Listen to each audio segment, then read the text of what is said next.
a aditividade da normal. Acontece o seguinte, tal como a binomial, mas na binomial temos a restrição que a probabilidade de sucesso tem que ser igual em ambas as binomiais, em todas as binomiais. A soma de binomiais também é uma binomial.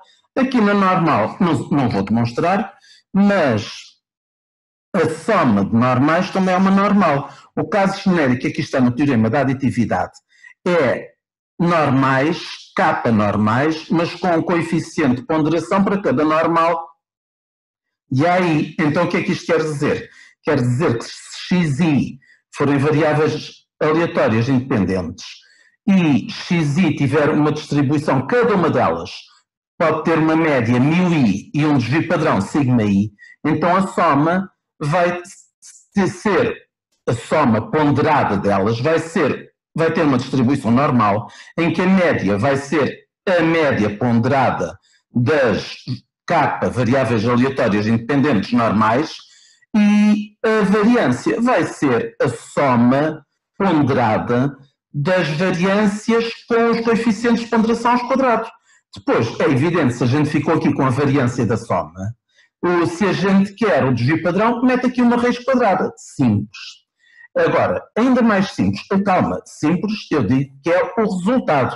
Não estou a falar da demonstração, não vamos demonstrar. Agora, nós temos um corolário que é o seguinte: se tivermos n variáveis aleatórias independentes, que têm uma distribuição normal, todas com a mesma média e com o mesmo desvio padrão, aliás, isto é aquilo que se chama variáveis aleatórias independentes e identicamente distribuídas. Porquê é que são independentes? Depois já vamos ver. Porquê é que são independentes quando a sua probabilidade conjunta é igual ao produto das marginais. Pronto.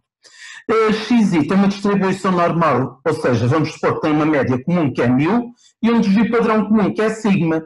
Então quer dizer que se eu for somar tudo, vai ser a soma, vai estar aqui e vai ter uma distribuição normal de média n vezes μ e desvio padrão sigma vezes raiz de n. De onde é que vem o sigma vezes raiz de n? Então se eu somei aqui, se o desvio padrão é sigma, a variância é sigma quadrado. A soma, desculpem, exato, a variância da soma de variáveis independentes é a soma das variâncias. Seja a soma, seja a subtração, dá sempre a soma das variâncias. Então vou ficar com, se for 2, vou ficar com sigma quadrado mais sigma quadrado, 2 sigma quadrado, 3 sigma quadrado, n, vou ficar com n sigma quadrado. Se n sigma quadrado é a variância, se eu fizer a raiz quadrada para ter o desvio padrão, o sigma quadrado passa a sigma e o n passa a raiz de n, cá está. Agora pode ser que eu tenha interesse, e de facto é mais interessante, em vez de ter a soma das n variáveis, posso estar interessado em calcular a média das n variáveis. Então o que é que eu faço? Divido por 1 sobre n, cá está. Estou a dividir por 1 sobre n e nesse caso, então a normal vai ter uma distribuição normal de média μ e desvio padrão sigma sobre raiz de n. Pronto. Exato, porque reparem uma coisa, tinha a variância, foi dividir por n, portanto fiquei com, desculpem, dividi aqui por n, dividi a média por n, fiquei com μ. Aqui dividi por n, que é uma constante, portanto corta n com raiz de n, fica sigma sobre raiz de n, aí está. Agora reparem, isto eu disse que a soma de normais, normais independentes, é uma normal. Então, agora temos outra questão, que é o teorema do limite central. E o teorema do limite central está aqui, e eu já mostro. Está aqui. É engraçado, aqui é que está. O teorema do limite central diz o seguinte: seja x1, x2, xn uma amostra aleatória de dimensão n, com o valor esperado xi comum igual a μ, sempre igual em todas elas, e a variância de xi igual a sigma quadrado. Então, para i igual a 1 até n, considere-se a soma, então esta soma, para valores grandes de n, vai ter uma distribuição normal. Normal de média quanto? N vezes μ, está aqui, n vezes μ, subtraí a média, dividi pelo desvio padrão raiz de n sobre sigma, e então vai ficar uma normal padrão assintoticamente, esta bolinha aqui por cima do til quer dizer que é assintoticamente. O que é que isto quer dizer? Quer dizer que quanto maior o número de variáveis, quanto maior a dimensão da amostra, mais se vai aproximar da normal reduzida. Reparem, aqui fala também, observação, não existe consenso sobre o que se considera uma amostra grande. Depende também da distribuição das variáveis. Por exemplo, se forem variáveis quase normais, por exemplo, uma T de student, não são normais, mas são quase normais. Se calhar basta-me, isto verifica-se logo com 3 ou 4 variáveis. Se for uma variável, se for uma distribuição altamente assimétrica, como por exemplo a exponencial negativa, então se calhar não bastam 3 ou 4, se calhar preciso 30 ou 40, de acordo? E é evidente, também depende do fim a que se destina. Portanto, está esclarecido o que é que se considera uma amostra grande. Agora, reparem o seguinte, teorema do limite central. Então quer dizer que o teorema do limite central generaliza o conceito há bocado. Há bocado eu dizia, bastavam duas normais, a soma de duas normais já é uma normal. Portanto, 3 também é óbvio que será uma normal, pela associatividade. Aqui diz-me que mesmo que não sendo normal, desde que sejam bastantes, independentes, identicamente distribuídas, já agora, e que tenham variância, porque algumas distribuições não têm variância, verifica-se que vão ter uma distribuição normal de média n.μ de G padrão, raiz de n sigma. Agora reparem o seguinte, eu depois já aqui volto. Posso ilustrar, eu tenho aqui uma ilustração do teorema do limite central, exato, vou pôr isto aqui pequenino, ou chego para o lado, aí está. E o que é que isto tem aqui? Isto tem o seguinte, imaginem que eu lanço um dado uma vez e considero a variável aleatória o número de pintas de um dado. Então quer dizer, tem 6 possibilidades, o mínimo vai ser 1, o máximo vai ser 6, é uma distribuição uniforme, com função de probabilidade, 1/6, de acordo? Então cá está a representação azul de quê? Da função de probabilidade das pintas de um dado. Se em vez de ser um dado, se forem 2 dados, o mínimo vai ser 2, que é quando eu tiver 1 num dado, o máximo vai ser 12, que está ali, que é quando eu tiver 6/6 no dado. Esperem, posso aumentar. Exato. Aí está. A média vai ser, é verdade, 1 e 6, 7. O primeiro é 1, o último, desculpem, o primeiro é 2, o último é 12. 2 e 12, 14. 14 sobre 2, 7, cá está a média. E reparem uma coisa, dá exatamente uma distribuição triangular. Agora, se for o lançamento de 3 dados, já começa a dar uma coisa arredondada. 4 dados mais arredondado. 5 e 6. Eu fiz até 6 dados. Agora reparem uma coisa. Isto vai parecendo uma normal, mas não é uma normal logo por um motivo. É limitada. Enquanto que a normal tem caudas que se estendem de menos infinito a mais infinito, aqui está limitado de 6 a 36. Está bem? Mas parece uma normal. Outra questão. A normal tem densidade de probabilidade, enquanto que aqui nós temos função de probabilidade, de acordo? Nós temos aqui os pontinhos, a representação exata disto era um diagrama de traços, não é esta curva que aqui está bem? Isto é meramente ilustrativo, exatamente. Agora reparem, quem quiser pode calcular aqui isto, que aqui está, que é a correção da continuidade para a binomial. Para a binomial, não tem binomial nenhuma, tem apenas a aproximação de uma discreta por uma contínua, mas não interessa. Ilustração do teorema do limite central com uma variável aleatória uniforme, que é o lançamento de um dado. Se eu lançar um dado, o valor esperado vai ser 3,5. E a sua variância vai ser 2,91. Exato. Como é que eu calculei isto? Calculei o valor esperado quadrado e subtraí o quadrado do valor esperado. Exato. E cá está a variância. Reparem o seguinte, aqui 2 dados, média 7, variância, cuidado, variância, cá está, a variância 5,83. E assim sucessivamente. Reparem o seguinte, que eu aqui calculei a variância, enquanto que eu aqui já me servi de um resultado, que é que a variância da soma de duas variáveis vai ser o dobro da variância de uma só variável. 2,91 vezes 2 dá isto, 2,91 vezes 3 dá isto que aqui está, que é a fórmula que aqui está. Está bem? Ou seja, aqui eu calculei pela definição. Porquê é que eu calculei pela definição? Porque aqui estes números todos são a função de probabilidade da soma de dois lançamentos, 3, 4, 5, 6. Então, se eu sei tudo, consigo calcular os valores esperados pela definição e consigo calcular, cá está, pela definição, foi isto que eu fiz.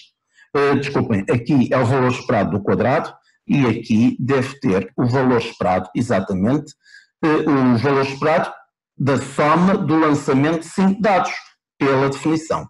Agora vamos ver o seguinte, portanto, a soma está ilustrada. Agora, muitas das vezes eu não estou interessado na soma, estou interessado sim na média. Se é a média, então quando eu faço um lançamento de 6 dados, tenho que dividir por 6. E então fico com esta situação. Cá está. Reparem, cuidado com uma coisa. Aqui, esta curva laranja que aqui está, são probabilidades. Mas são probabilidades distribuídas por um total de... Começava no 6, o total começava, quando eu lanço 6 dados, quantos valores é que eu vou ter? Vou ter todos os valores de 6 até 36, eu tenho 30 valores, portanto estão aqui 30 valores de probabilidades. Enquanto que, por exemplo, quando eu lanço 6 dados, só tenho aqui, desculpem, quando eu lanço um só dado, só tenho aqui 6 valores de probabilidade, que é um sexto. O que é que acontece? Quer dizer que se eu tivesse feito isto com funções de densidade de probabilidade, esta curva aqui de baixo, laranja, estava muito mais elevada, porque reparem, eu costumo dizer que a área de baixo da função de densidade de probabilidade é 100%. E vocês reparem que estas áreas não são 100%, são diferentes. Porquê? Porque isto não é uma função de densidade de probabilidade. São funções de probabilidade para ilustrar o teorema do limite central, está bem? Porque, se fosse isso, esta curva que aqui está correspondente ao 6 tinha um desvio padrão muito mais pequeno que as outras, subia muito mais e tinha menos probabilidade nas caudas. Pronto. Agora vamos ver. Se eu estiver interessado então em calcular o valor esperado da média, vou ter sempre 3,5. Aliás, isto foi feito pela definição de valor esperado. E se eu quiser a variância, também posso calculá-la pela definição. Está aqui calculada, calculei primeiro o valor esperado do quadrado e depois subtraí-lhe o quadrado do valor esperado. E fiquei com a variância. E reparem que a variância vai diminuindo. E vai diminuindo como? Muito simples. Vai ser a variância de x1 sobre n. Está bem? Pronto, está ilustrado. Agora, a seguir, iremos ver... sim.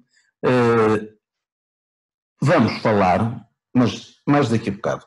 Agora, vamos voltar aqui e vamos continuar. Portanto, correção de continuidade não nos vai interessar agora.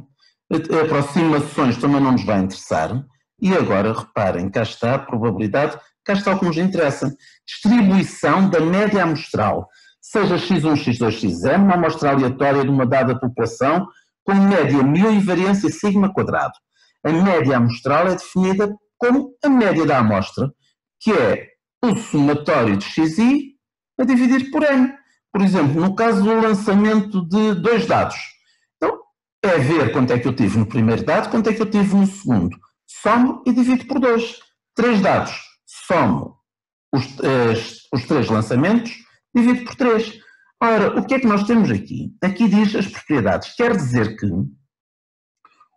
a média da amostra, ou seja, é o valor esperado da média amostral, vai ser igual à média da população. Pronto. E a sua variância, a variância da média da amostra, que se pode representar assim, vai ser igual a sigma quadrado sobre n. 1 sobre n vezes sigma quadrado. Reparem uma coisa, eu estou a pensar sempre em amostragem com reposição. Se for amostragem sem reposição, temos que fazer esta correção que aqui está, mas depois mais tarde voltaremos a isto. Agora, temos várias situações. Temos a situação em que a variância é conhecida. Se a variância é conhecida, então a distribuição da normal deixa-me explicar uma coisa. Ou seja, eu sei o desvio padrão, ou seja, a variância da população. E agora, o que diz aqui é que a média da amostra vai ter uma distribuição normal, média 1000, sigma sobre raiz de n. Ou seja, pode-se escrever nesta forma. O que é que eu fiz? Foi x barra menos a média a dividir pelo desvio padrão. Padronizei, vai dar z, vai ter uma distribuição normal de 0,1, que é a definição de normal reduzida. Se a distribuição da população não for normal, mas a amostra é de grande dimensão, então, pelo corolário do teorema do limite central, vai tender assintoticamente, esta quantidade que aqui está, vai tender assintoticamente para uma normal reduzida. Agora reparem o seguinte, vocês podem perguntar o seguinte, mas que estranho, quer dizer, então a média da amostra também tem média e também tem desvio padrão? Tem, sim senhor, por uma razão muito simples. É que a média da amostra é uma variável aleatória. Suponham, a média da amostra depende da amostra em si, da concretização da amostra. Se eu apanhar, por exemplo, estiver a pensar uma amostra de alunos, uma amostra de dimensão 3, se eu amostrar 3 vezes o aluno mais pesado, vai-me dar um valor. Se calhar aparecer na amostra 3 vezes o aluno mais leve, vai-me dar o mínimo da distribuição, vai-me dar outro valor. Então quer dizer que a média da amostra vai ser uma variável aleatória. Depende da amostra para a amostra. De acordo? Aliás, era o que acontecia há bocado. No caso dos dados, a média da amostra dependia das pintas dos dados que eu obtinha. Portanto, depende da amostra para a amostra. Portanto, é uma variável aleatória. Reparem outra coisa. Assim como eu tenho a distribuição amostral da média, também posso ter a distribuição amostral da variância, a distribuição amostral do mínimo, do máximo, a distribuição amostral do cortósis, do achatamento, a distribuição amostral do skewness, e pronto, todas elas vão ter média e vão ter um desvio padrão. Esse desvio padrão até se chama erro padrão, em inglês standard error. Nós já falámos em vídeos anteriores, por exemplo, acerca do cortósis, standard error of cortósis. O que é? Numa amostra eu estudei o seu cortósis. O cortósis varia. O desvio padrão do cortósis da amostra chama-se erro padrão do cortósis. Do mesmo modo, se chama erro padrão da média ao desvio padrão da média da amostra, da média amostral. De acordo? Agora reparem, se isto é supondo que eu conhecia a média, desculpem, que eu conhecia a variância, se a variância for desconhecida, então vamos ter mais variabilidade. Claro, porque é mais uma coisa que eu desconheço. Se eu desconheço a variância, eu vou ter mais variabilidade. Essa variabilidade vai ser incorporada através de uma nova distribuição, que é a distribuição T-Student, que tem graus de liberdade. Portanto, não tem problema nenhum, é só mais uma tabela. E vai ser, se a dimensão da amostra é n, demonstra-se que x barra menos 1000, a dividir por S sobre raiz de n, vai ter uma distribuição T-Student com n menos 1 graus de liberdade. Pode parecer difícil, mas não é. O que é o S? Muito simples. É que se eu não sei a variância da população, vou-me servir da variância da amostra, mas variância da amostra corrigida. Ou seja, este S foi corrigido, ou seja, dividi por n menos 1, de acordo? Somatório de x menos x barra ao quadrado sobre n menos 1. Pronto. Se a distribuição não for normal, não, mas for de grande dimensão, posso, em vez de usar uma T-Student, posso usar uma normal. Porquê? Porque a T-Student com muitos graus de liberdade tende para uma normal. Pronto. Agora, podemos ver aqui outra questão que está aqui e que eu fiz aqui, reparem uma coisa. É verdade, aqui tirei isto de um livro da McGraw-Hill, do Spiegel, e tem aqui um exercício em que me diz que uma população consiste de 5 números, 2, 3, 6, 8, 11. É um instante. Aliás, eu vou fazer igualzinho ao que vem no livro. Considere todas as amostras de tamanho 2 que podem ser retiradas com reposição desta população. Encontre a média da população, o desvio padrão da população, a média da distribuição amostral das médias, reparem, a média da distribuição amostral das médias, o desvio padrão da distribuição amostral das médias, isto é, o standard error of means. Pronto, a linha A, calcular a média da população, muito simples. A população é 2, 3, 6, 8, 11, divide por 5, a média é 6. O sigma quadrado, cá está. O sigma quadrado, 2 menos 6, 3 menos 6, divide por 5, fico com este somatório, isto a dividir por 5 dá 10,8. Pronto. Se é 10,8 a variância, o desvio padrão é 3,29. Agora vamos ver quantas amostras dimensão 2 é que eu posso retirar, portanto, quantos pares ordenados com repetição é que eu posso fazer com 5 números. 5 vezes 2 é 5 ao quadrado, 25. Cá está. 2 com 2, 2 com 3, 2 com 6, assim sucessivamente. Então agora o que é que eu vou fazer? Calcular a média de cada uma destas amostras. 2 com 2 a média é 2, 2 com 3 a média é 2,5 e assim sucessivamente. Então, desculpem, estava aqui isto a atrapalhar. O que é que eu vou fazer? É só, tenho aqui as médias de cada amostra, é calcular esta média que aqui está. Calcular esta média que aqui está é somar tudo e dividir por 25. Somo tudo, dá-me 150, divido por 25, dá 6. Curiosamente, são os 6 que ali estão. Ou seja, este exemplo confirma-me que a média das médias da amostra é igual à população.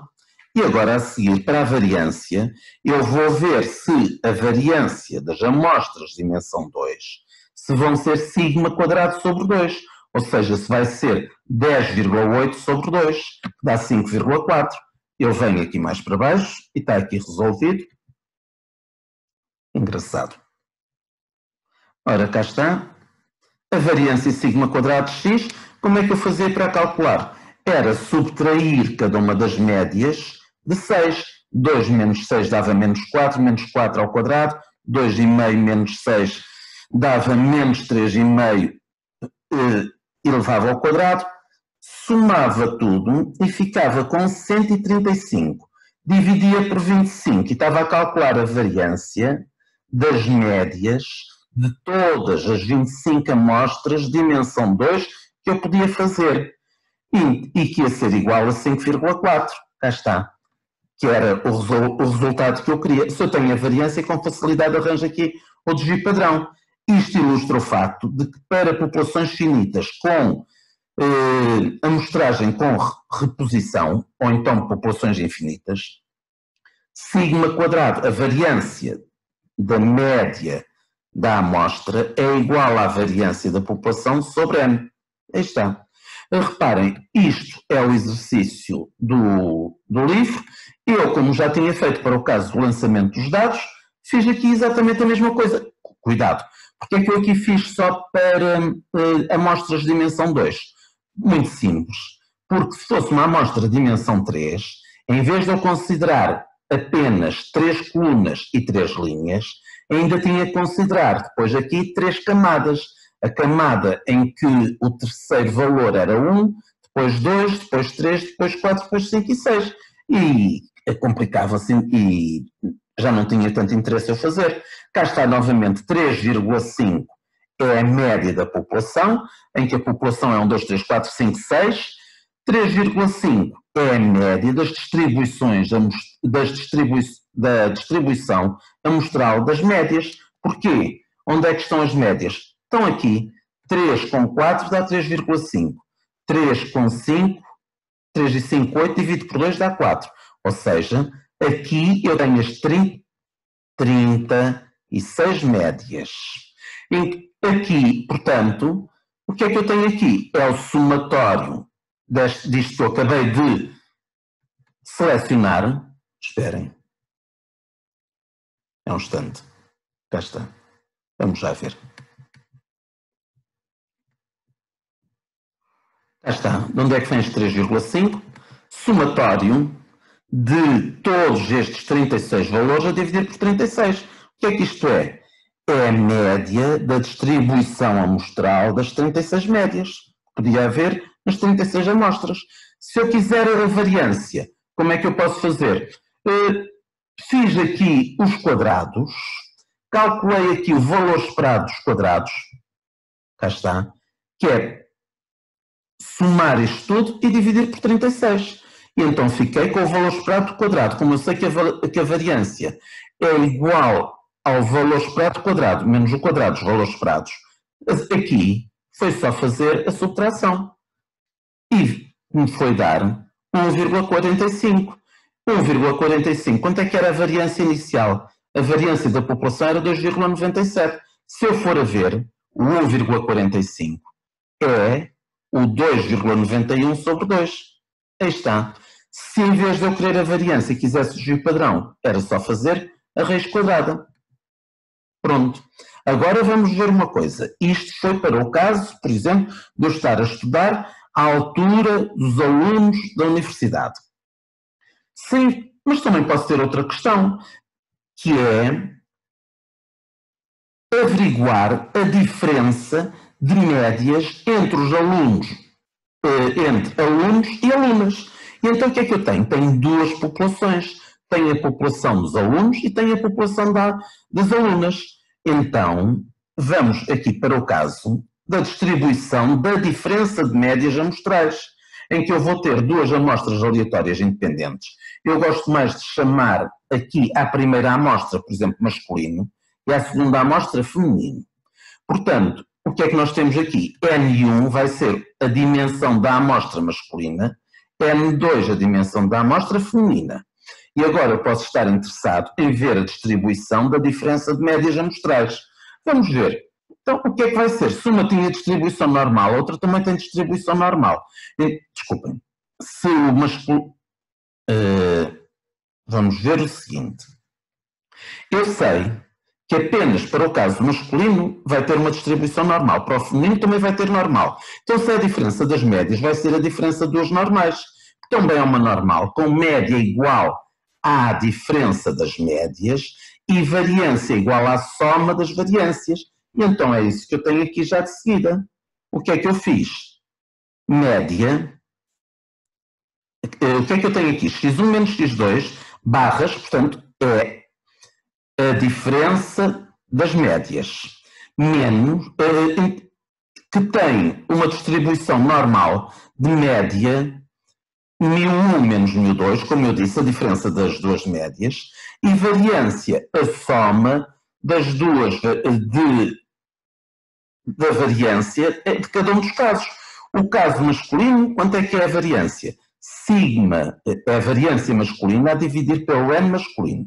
Feminino, sigma quadrado feminino a dividir pelo n feminino. E aqui dentro eu fiquei com a variância. Como eu quero o desvio padrão, é só pôr-lhe aqui uma raiz quadrada. E já está. Se não forem normais, mas se as dimensões das amostras forem grandes, já sei que pelo teorema do limite central, pronto. Agora vamos supor o seguinte, se as variâncias são desconhecidas, mas iguais, que é aquilo que às vezes se chama homocedasticidade, então o que é que eu tenho? Vai ser parecido com isto que aqui está, exato, vai ser igual. Só tem é que vai ser uma T de student, portanto não é igual. Pronto. Uma T de student com dimensão da amostra masculina menos 1, mais dimensão da amostra feminina menos 1. Como eu somo os dois, fica masculino mais feminino menos 2. Pronto, cá está. Graus de liberdade. Agora, se eu suponho que as variâncias são desconhecidas, mas iguais, Então eu tenho que arranjar uma variância agregada comum aos dois. Essa variância agregada em inglês chama-se pooled variance. E como é que vai ser calculada? Com esta ponderação que aqui está, pronto, que não tem grande dificuldade. Se eu tenho esta variância agregada, é só substituir aqui o sigma1 quadrado por s quadrado p, aqui também substituo por s quadrado p, aqui, tenho s quadrado nos dois, pode passar para fora da raiz e fica com sp, é o que aqui está. Esta raiz quadrada que aqui está é sp, e debaixo da raiz ficou 1 sobre n1 mais 1 sobre n2. Pronto. Reparem uma coisa. Nunca foi preciso usar a fórmula. A fórmula é para a gente usar com uma folha de cálculo, porque senão fica difícil fazer as contas. Está bem? Se as variâncias são desconhecidas, mas diferentes, a fórmula vai ser mais simples. Reparem que esta fórmula é muito parecida com a de cima. Então, se eu sei as variâncias, desculpem, se eu suponho que se as variâncias são diferentes, pego na variância da amostra masculina, pego na variância da amostra feminina, divido por n masculino, n feminino e somo tudo. Exatamente o mesmo que eu fazia aqui em cima. A expressão é a mesma, pronto. A única questão é que houve um senhor, o senhor Welsh, estudou isto e disse que os graus de liberdade são dados por esta expressão. Mas pronto, isto depois é outra questão para se ver. E o que é que vocês têm que reter? Têm que reter que o standard error of the mean, com a variância conhecida, é sigma sobre raiz de n. Variância desconhecida é s sobre raiz de n e, neste caso, precisamos a distribuição da média amostral vai ter uma t de student com n-1 graus de liberdade.